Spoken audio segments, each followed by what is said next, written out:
Hello, good morning. कैसे हैं आप? यदि जो है आपको कंपटीशन एग्जाम्स की तैयारी करनी है या आप बोर्ड एग्जाम्स की तैयारी करना चाहते हैं या नहीं तो आप इंग्लिश सीख कर अपनी जो है नॉलेज बढ़ाना चाहते हैं तो आप बिल्कुल सही वीडियो पे आए हैं। और राबिया इंग्लिश क्लासेस जो है आपके लिए रोज एक नई इंग्लिश की वीडियोस जो है लेके आ रहा है। तो फिर हम चलते हैं अपने अगले टॉपिक की तरफ। इसके पहले noun and the possessive case का मैंने वन जो है क्लास 1 पढ़ाया था और इसमें जो है नाउन एंड पॉजेसिव केस की ही मैं क्लास दूसरी जो है आपको पढ़ाने जा रहा हूँ। तो हम चलते हैं रूल 6 की तरफ, क्योंकि 5 रूल्स हो चुके हैं। रूल 6 की तरफ चलते हैं। Noun in the possessive case, जैसा कि इसमें दिया हुआ है, नाउन का मतलब आप सभी जानते हैं। पॉजेसिव केस मैंने अपनी पिछली क्लास में आपको बताया था कि एस एपिस्ट्रोफी या ऑफ को जो है हम पॉजेसिव केस कहते हैं। जैसे हम ऑफ एपिस्ट्रोफी या एपिस्ट्रोफी एस को जो है हम पॉजेसिव केस कहते हैं। और इसका अर्थ भी जो है वह का के की होता है। का के की होता है। तो देखिए रूल नंबर 6 में, यदि जो है कोई ऐसा नाउन जो नाउन प्लूरल नाउन है यानी कि बहुवचन नाउन है, तो अगर बहुवचन नाउन होगा तो जाहिर सी बात है एस से एंडिंग होगा। एस से एंडिंग होगा मतलब जितने भी ऐसे नाउन्स जो प्लूरल हैं और एस से एंडिंग है, मतलब उनके अंत में एस आ रहा है और वहां पर जो है हमको प्रयोग करना है एपिस्ट्रोफी एस का। कैसे हम प्रयोग करेंगे? फॉर एग्जाम्पल, एक दिया हुआ है वर्ड लड़कों का हॉस्टल। लड़कों का हॉस्टल, लड़कों को हम क्या बोलेंगे? बॉयज। और का के लिए हम एपिस्ट्रोफी एस लगा सकते हैं क्योंकि ये लिविंग है और ये नॉन लिविंग है। और लिविंग का जब नॉन लिविंग से प्रयोग किया जाता है तो वहां पर जो है एपिस्ट्रोफी एस का हम प्रयोग करते हैं। तो हमने जो है यहाँ एपिस्ट्रोफी एस दोबारा लिखा और यहाँ लिखा हॉस्टल। अब देख लीजिए, लिखा हुआ है boys hostel, BOYS boys, apostrophe S फिर हॉस्टल। लेकिन इस तरह का लिखना जो है गलत है, ऐसा हम नहीं बनाएंगे। क्यों नहीं बनाएंगे? क्योंकि ये बॉयज यानी कि लड़कों जो हमने लिखा है इसका जो अंत है वो एस से हो रहा है, इसीलिए आप एपिस्ट्रोफी एस में लगाएंगे। क्योंकि एक नियम ये कहता है कि किसी भी प्लूरल नाउन में अगर एपिस्ट्रोफी एस जोड़ना है और उसके अंत में ऑलरेडी एस आ रहा है तो आप वहां एपिस्ट्रोफी एस का प्रयोग नहीं करेंगे, वहां केवल एपिस्ट्रोफी का प्रयोग करेंगे। जैसे आप जो बनाएंगे इसको तो कैसे बनाएंगे? यह बनाएंगे बॉयज। एपिस्ट्रोफी देखो मैंने केवल एपिस्ट्रोफी लगा दिया और इसके बाद से हम यहां लिखेंगे हॉस्टल, बॉयज हॉस्टल। ये हमारा सही हो जाएगा, लड़कों का हॉस्टल बॉयज। जब हॉस्टल करना गलत है क्योंकि अंत में ऑलरेडी इसके एस आया हुआ है और जिस प्लूरल नाउन के अंत में यहाँ एस आया हुआ है एपिस्ट्रोफी एस का प्रयोग नहीं होगा, वहां पर केवल एपिस्ट्रोफी का ही प्रयोग होगा। एक और जो है इसके साथ हम एग्जांपल देखते हैं। जैसे लिखा हुआ है लड़कियों का कॉलेज, लड़कियों का कॉलेज। अब जब लड़कियों का कॉलेज लिखा है हम यहां पर क्या लिखेंगे? सबसे पहले गर्ल्स और फिर हम यहां लिखेंगे केवल एपिस्ट्रोफी और फिर लिखेंगे कॉलेज, तब ये सही होगा। अगर हमने एपिस्ट्रोफी एस यहां लगा दिया तो गलत हो जाएगा और हम केवल लिखते हैं गर्ल्स एपिस्ट्रोफी कॉलेज। रीजन क्या है? रीजन क्या है? अभी मैंने आपको बताया कि अंत में इसके जो है एस आया हुआ है।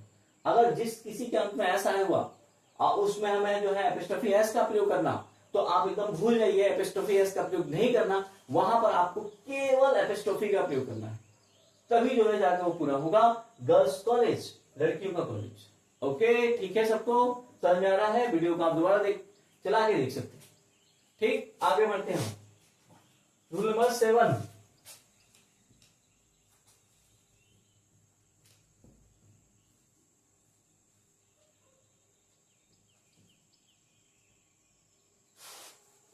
हम अपने रूल नंबर 7 की तरफ जाते हैं। रूल नंबर 7 देखिए, यदि कोई कंपाउंड नाउन हो, कंपाउंड नाउन, देखिएगा बच्चों ध्यान से, कंपाउंड नाउन। हाँ मैं समझ रहा हूं, आप लोग सोच रहे होंगे कंपाउंड नाउन क्या होता है, मैं बताऊंगा। अगर कोई कंपाउंड नाउन हो और कंपाउंड नाउन के बाद, कंपाउंड नाउन के बाद हमें पॉजेसिव का प्रयोग करना हो तो, पॉजेसिव मतलब क्या? पॉजेसिव का प्रयोग करना हो तो का प्रयोग करना हो तो पॉसेसिव मतलब क्या, एपिस्ट्रोफी एस, एपिस्ट्रोफी और ऑफ का प्रयोग अगर हमें करना है तो हम कैसे करेंगे। तो देखिए कंपाउंड नाउन क्या, जैसे मैंने यहां लिख दिया मेरे ससुर का की बीमारी, सब लोग देखिए ध्यान से, मेरे ससुर की बीमारी। अब यहाँ पे मेरे की अंग्रेजी में लिख दिया माई। अब ससुर जो वर्ड है यही कंपाउंड नाउन है क्योंकि यह तीन शब्द से मिलकर बनेगा। जैसे लिखेंगे यहाँ पर माई फादर, सबको जानता है फादर इन लॉ। अब देखो यहाँ तीन शब्द लगे हुए हैं, फादर इन लॉ तब जाएगा ससुर बन रहा है। तो कोई भी ऐसा शब्द, कोई ऐसा नाउन, कोई अगर इस तरह का नाउन है जो दो या उससे अधिक शब्दों से मिलकर बनता है वो कंपाउंड नाउन हो गया। तो फादर इन लॉ। और फिर यहां लिखेगा की बीमारी, तो अब हम यहाँ पे इसके अंत में एपिस्ट्रोफी एस लगाएंगे और यहां लिख देंगे डिजीज। डिजीज, डिजीज भी होता है बीमारी। अब ये हमारा सही होगा। अब इसमें रॉन्ग कहां होता है सर, आप जैसे जानना चाहेंगे कि इसमें रॉन्ग गलती कहां पे होती है। तो गलती क्या होती है, कई सेंटेंसेस जो आपके आएंगे एरर डिटेक्शन के लिए सिंटेक्स के रूप में आएंगे, वहां पे क्या लिखा होगा, लिखा होगा इसको इस तरह कि माई फादर, और यहां पे स्टोफियस लगा देंगे my father's in law disease, ऐसे लिख देंगे। यानी कि एपिस्ट्रोफियस का जो प्रयोग करना है वो सबसे अंतिम वाले शब्द के बाद कराना है।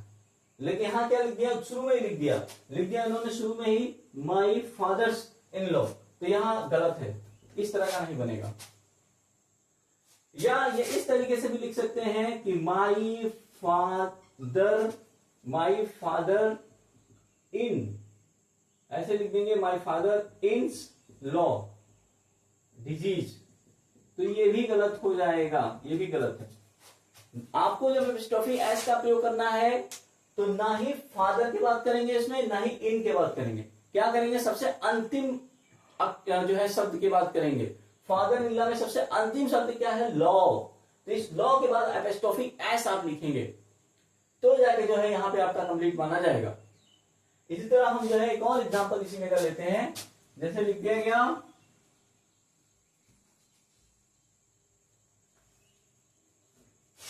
मेरे सांस का स्वास्थ्य, मेरे सांस का स्वास्थ्य। तो आपको बता दूं मेरे के अंग्रेजी आप माई लिख देंगे। सांस जो नाउन है ये भी कंपाउंड नाउन है, ये भी तीन शब्दों से मिलकर बन रहा है। और जैसे बनेगा mother in law, mother in law, देख लीजिए। अब आपको लिखना है का, तो आप लिखेंगे यहां पर एपिस्ट्रोफी एस। स्वास्थ्य की अंग्रेजी क्या होती है, health, health. My mother in law's health. और गलत कैसे होगा ये, अगर ये लिखा रहेगा ऐसे कि माई मदर, यहां पे माई मदर, यहां पे एपिस्ट्रोफी एस, यहां पे इन, और यहां पे लॉ, और फिर यहां पे लिखे रहेगा हेल्थ, तो यह गलत हो जाएगा। क्यों, क्योंकि मदर के बाद एपिस्ट्रोफी एस का प्रयोग नहीं करना, जो सबसे अंतिम अक्षर है उसके बाद एपिस्ट्रोफी एस का प्रयोग करना, तो ये वाला सही है। ध्यान रखिएगा, इस तरह के सेंटेंसेस आएंगे। इसमें से एक एग्जांपल जो प्रीवियस एग्जाम में आपको दिया हुआ है वो मैं लेके चलता हूं, वो मैं यहां पे लिखता हूं और उसे बताने की हम कोशिश करते हैं।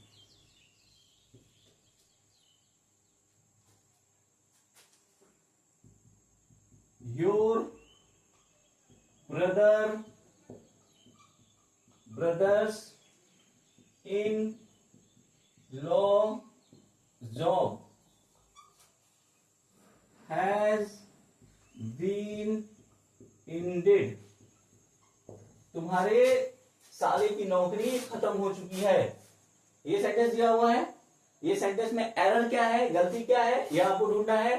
गलती मिलेगी यहां पर, ये देखो ब्रदर्स इन लॉ में, क्योंकि एपिस्ट्रोफी एस का प्रयोग हुआ है, ब्रदर्स के बाद नहीं होना चाहिए, ब्रदर के बाद नहीं होना चाहिए, लॉ के बाद होना चाहिए। और जब सेंटेंस को आप सुधारेंगे तो सेंटेंस को क्या लिखेंगे सुधारकर, ऐसे लिखेंगे, देखो your brother in law's job has been ended, has been ended, मतलब ये वाला सेंटेंस गलत है, ये वाला सेंटेंस सही है। तो इस तरह की गलतियां इसमें हम पाएंगे, इस तरह का एरर इसमें पाएंगे। तो ये फाइनल नियम रूल 7 आपके समझ में आ गया। हम तो रूल 8 की तरफ चलते हैं। सारे बच्चे रूल 8 की तरफ देखें।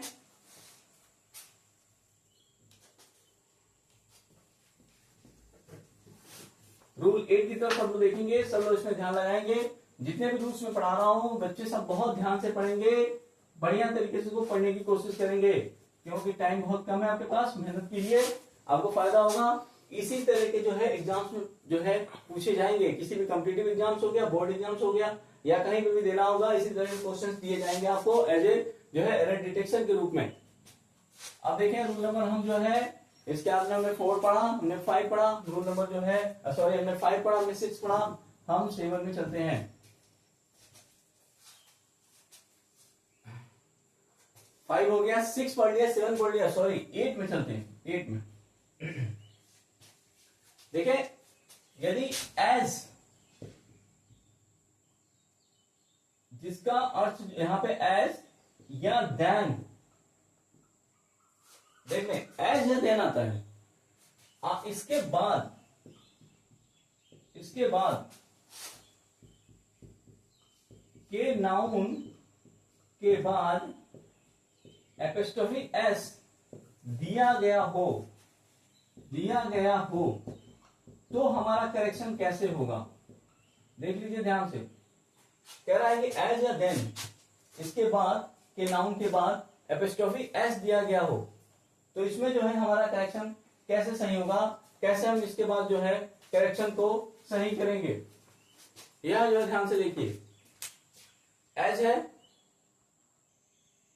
देखिए यहां पर एज या देन इसके बाद के नाउन के बाद एपिस्ट्रोफी एस दिया गया हो तो हम क्या करेंगे। अगर एक सेंटेंस है जैसे लिखा हुआ है सीताज, देखिएगा Sita's car is faster than Mohan's car. समझिएगा, अगर इस तरह का कुछ दिया हुआ है कहीं पर Sita's car is faster than Mohan's car, तो यह गलत है। क्यों गलत है? क्योंकि एज या देन के बाद जब भी कोई एपिस्ट्रोफी एस दिया है तो उसके बाद नाउन नहीं दिया जाएगा। अगर नाउन दिया गया है तो इसका मतलब उसके पहले का जो नाउन है वह नहीं दिया जाएगा। क्यों? क्योंकि यहां पर तुलना की जा रही है। जैसे लिखा है Sita's car is faster than Mohan's car, Sita की कार, इसके लिखने का मतलब क्या है, सीता की कार मोहन की कार की अपेक्षा अधिक फास्ट है, अधिक तेज चलती है, अधिक तेज है। Sita's car is faster than Mohan's car, Sita's car Sita की कार इज मतलब है फास्ट मतलब तेज, देन मतलब की अपेक्षा, मोहन्स कार मोहन की अपेक्षा तेज है। अब देखो, पहले सीता के कार का जिक्र हो गया, पहले नाउन में इसका जिक्र हो गया, तो जब दूसरा नाउन हम ले रहे हैं उसके बाद हमें कार लिखने की आवश्यकता नहीं है। हम क्या लिखेंगे, इसको केवल ऐसे ही लिखेंगे, हम लिखेंगे Sita's car is faster then, हम लिखेंगे इसको मोहन्स, देखना मोहन्स, हम आगे यहां पे कार नहीं लिखेंगे। क्यों? क्योंकि यह जो है यह मान लिया जाएगा अगर इसके पहले कोई नाउन से जो है वह सेम नाउन जुड़ा हुआ है, जैसे सीता से यह कार जुड़ा हुआ है, तो दोनों का कॉमन हो जाएगा, और कॉमन होने के बाद वाले नाउन से उसको हटा दिया जाएगा। Sita's car is faster than Mohan's car बोलेंगे तो इस तरीके से कि सीता की कार मोहन की कार से तेज है, लेकिन जब लिखेंगे तो मोहन्स के बाद कार नहीं लिखेंगे। आप ऐसे लिखेंगे Sita's car is faster than Mohan's, बस इतना करते हैं, फुल स्टॉप लगाकर छोड़ देंगे। यह मान लिया जाएगा कि सीता की कार मोहन के कार की अपेक्षा अधिक तेज है। मतलब कुल मिला के यहां जान जाइए कि एज आए या देन आए, एज आए देन आए, इसके बाद जब भी कोई नाउन आता है और उसके बाद अगर एपिस्ट्रोफी एस दिया है और उसी नाउन का जिक्र अगर पहले दिया है तो हम बाद वाले नाउन के बाद जो है एपिस्ट्रोफी एस का प्रयोग करने के बाद उसमें कोई दूसरा नाउन नहीं लगाएंगे, क्योंकि उस नाउन के बारे में पहले बता दिया गया है। इसका एक और एग्जांपल हम देख लेते हैं तो और बेहतर हमें समझ में आएगा। जैसे लिखा हुआ है यहां पर जैसे यहाँ पर लिखा हुआ है, सब लोग देखिए कि Mohan's pen is not so beautiful. Mohan's pen is not so beautiful as Sohan's pen. Sohan's pen. अब समझ लो सेंटेंस क्या कह रहा है। Sohan's pen. Mohan's pen is not so beautiful as Sohan's pen, यानी कि मोहन का पेन इतना सुंदर नहीं है जितना कि सोहन का पेन है। अब गलती क्या है, एक बार यहाँ पेन के बारे में बता दिया गया, दोबारा पेन के बारे में, उसी पेन के बारे में बोला जाता। तो बोलने के अर्थ में तो हम बोलेंगे, लिंक लिखने के लिए हम नहीं लिखेंगे। हम क्या करेंगे, यहां से पेन को हटा देंगे, तब जाके हमारा जो है ये पूरा सेंटेंस जो बनेगा वो सही हो जाएगा। इसको यह गलत है, जब लिखेंगे तो इसको कैसे लिखेंगे, लिखेंगे इसको ऐसे कि Mohan's pen is not so beautiful as Mohan's pen is not so beautiful as Sohan's.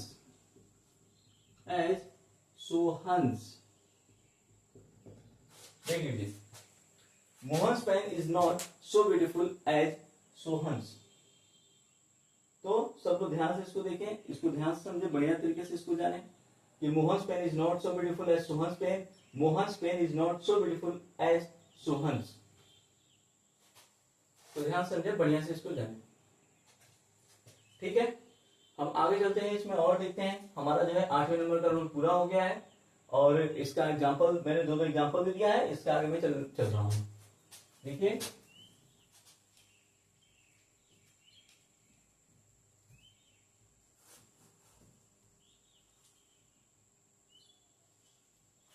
Rule number 9 की तरफ चलते हैं। रूल नंबर 9,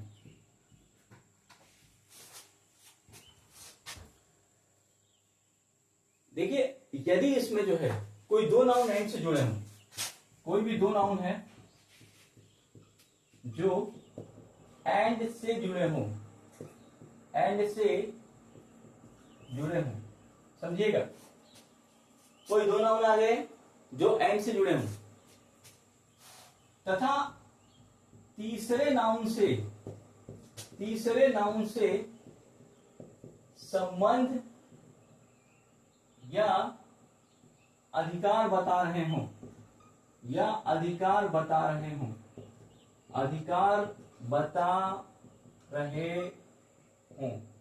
समझिएगा, अधिकार बता रहे हों, तो हम क्या करेंगे, वहां पर हम किस तरह प्रयोग करेंगे। जैसे फॉर एग्जाम्पल लिखा हुआ है, सीता और सुनील का घर, सीता और सुनील का घर, ऐसे लिखा गया है। अब ध्यान दीजिएगा बढ़िया से, सीता और सुनील का घर, तो जो सीता और सुनील का घर लिखा है, तो आप देखिए सीता और सुनील दोनों नाउन है, इन दोनों नाउन का जो संबंध है वो घर से है। तो घर किसका है, सीता और सुनील का, दोनों का मिलाकर वो घर बना हुआ है। आप कैसे यहाँ पे लिखेंगे, यहाँ लिख दीजिए आपने सीता, यहाँ लिखा एंड, और ये लिखा Sunil, Sita and Sunil, apostrophe S लगा दिया, और यहाँ लिख दिया हाउस। आप कहेंगे सर ये कोई बड़ी बात थोड़ी ना है, ऐसा ही लिखा है आपने, सीता और सुनील का घर सही है, सीता एंड सुनील, लेकिन इसका मतलब क्या हुआ कि सीता और सुनील का दोनों का एक ही घर है। ऐसा नहीं कि सीता का घर अलग है, सुनील का घर अलग है। अगर इसी तरीके से यहाँ ऐसे दे दिया जाए कि सीता का घर, और फिर दे दिया जाए और सुनील का घर, देखिएगा, अगर ये ऐसे दे दिया जाए सीता का घर और सुनील का घर, या इस तरह से दे दिया जाए, तो हम कैसे बनाएंगे सेंटेंस को। देखिए, सीता एपिस्ट्रोफी एस, और यहां पर जो है हमें घर की अंग्रेजी हाउस में लिखना, एंड, और यहां लिखेंगे सुनील और यहाँ पे लिखेंगे एपिस्ट्रोफी एस। अब घर की अंग्रेजी हमें हाउस लिखना है। क्यों? क्योंकि जब हम बाद में एपिस्ट्रोफी एस के बाद हाउस लिखेंगे तो यहाँ पर सीता का भी मान लिया जाएगा, सुनील का तो माना ही जा रहा है। और यहाँ दोबारा सीताज के बाद यहाँ हम हाउस लिखेंगे तो यह नहीं माना जाएगा, सीताज हाउस नहीं होगा, क्योंकि घर जो लिखा है ये चूंकि है जो देन का प्रयोग नहीं है, तो घर जो लिखा है हुआ है वो घर हमने लास्ट में लिख दिया, और दोनों का घर जो लिखा है लास्ट में लिख दिया। तो सीताज मतलब हो जाएगा सीता का घर, एंड और सुनील का घर, यानी कि सीता का घर सुनील का घर मतलब अलग अलग है। इससे पता चलेगा कि दोनों का घर अलग है। मैं सीता का घर और सुनील का घर जो है ये मैंने पूछ दिया कहाँ है, तो इसका मतलब जो है दोनों का घर अलग अलग है। अब मैंने अगर ऐसे कहा सीता और सुनील का घर कहाँ है, इसका मतलब ये क्या है कि दोनों घर जो है हमारा जो है दोनों लोगों का एक ही घर है। तो यहां पर ये सेंटेंस समझने की बात है, कैसे सेंटेंस को बनाया जाएगा। गलती होगी, कहां गलती होगी? अगर सीताज हाउस यहां लिखा है, अगर सही गलती कैसे होगी? मैं आपको एक गलत वाला सेंटेंस दे रहा हूं, आप सही सेंटेंस से सुधारने की कोशिश कीजिए। ठीक है, इसे हटाते हैं, इरेज करते हैं इसको। देखिए एक सेंटेंस आपका जो मैं यहां दे रहा हूं किस तरीके से दे रहा हूं, गलत है उसे सही करेंगे। जैसे सेंटेंस यहां पर लिखा हुआ है कि Mohan car and Anil car are not beautiful, are not beautiful. देखिए ध्यान से, Mohan car and Anil car are not beautiful, यानी कि मोहन की कार और अनिल की कार सुंदर नहीं है। तो इस तरह से कोई सेंटेंस देगा तो आप कहेंगे हाँ बिल्कुल सही लिखा हुआ, इसमें कोई दिक्कत नहीं। आप कहेंगे सही है, Mohan car and Anil car are not beautiful, आप कहेंगे हाँ ठीक है।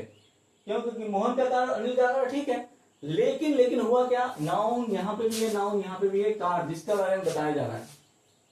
अब सही क्या होगा कि यहां से हमें ये हटा देना पड़ेगा, क्योंकि इसके बारे में यहां बताया जा रहा है। हम केवल बोलेंगे मोहन्स, जब मोहन्स बोल देंगे और आगे जाके एंड अनिल कार बोलेंगे तो ये क्लियर हो जाएगा कि मोहन की कार और अनिल की कार कहा जा रहा है। जब इसे सुधारेंगे तो कैसे सुधारेंगे, ऐसे लिखेंगे मोहन्स, इतना ही लिखना है, और फिर लिखेंगे एंड, और यहां लिखेंगे अनिल्स, और लिखेंगे कार, और फिर लिखेंगे आर नॉट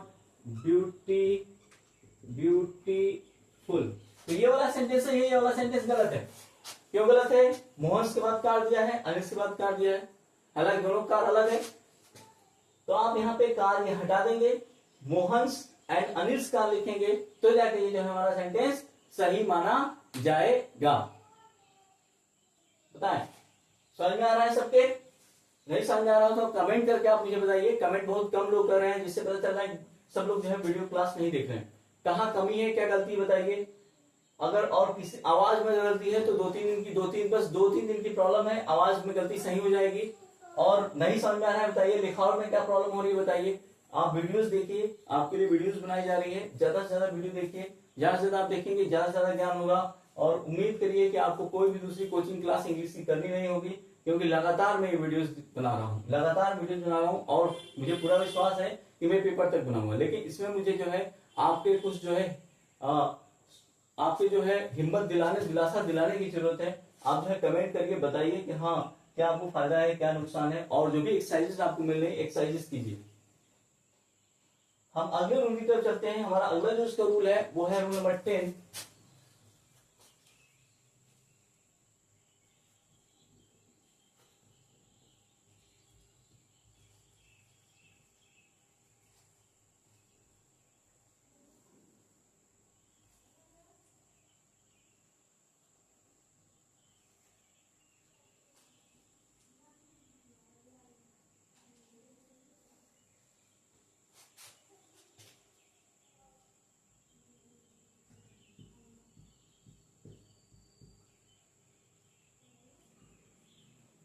हम रूल 10 की तरफ चलते हैं। देखिए ध्यान से, हमारा रूल नंबर 10 क्या है, समझे इस बात को। यदि अगर कोई सेंटेंस इस तरीके से लिखा हुआ है, जैसे यहां लिखा हुआ है Mohan's car is a new car, मतलब मोहन की कार एक नई कार है। से ध्यान दीजिएगा, मोहन कार एक नई कार है। अब यहां पर भी देखिए ये गलत है, यहां कार आया हुआ है क्योंकि ऑलरेडी इसके बारे में यहां दिया है। तो इस सेंटेंस को भी जब सुधारेंगे तो कैसे सुधारेंगे, हम लिखेंगे केवल मोहन्स कार है, लिखेंगे इज ए न्यू कार, ऐसे इसको करके लिखेंगे is a new car. Mohan's is a new car. अब ये मोहन जहां लिखा है यह मान लिया जाएगा कि मोहन की कार लिखा गया है। इज मतलब है, ए मींस एक, न्यू कार मतलब नई कार, यानी कि मोहन की कार एक नई कार है। यह जो है यहाँ पे हम क्लियर कर लेंगे, ये सेंटेंस सही। आइए जो है ऊपर वाला गलत कह दिया क्या, Geeta's school is a good school, मतलब गीता का स्कूल एक अच्छा स्कूल है, ये भी गलत है।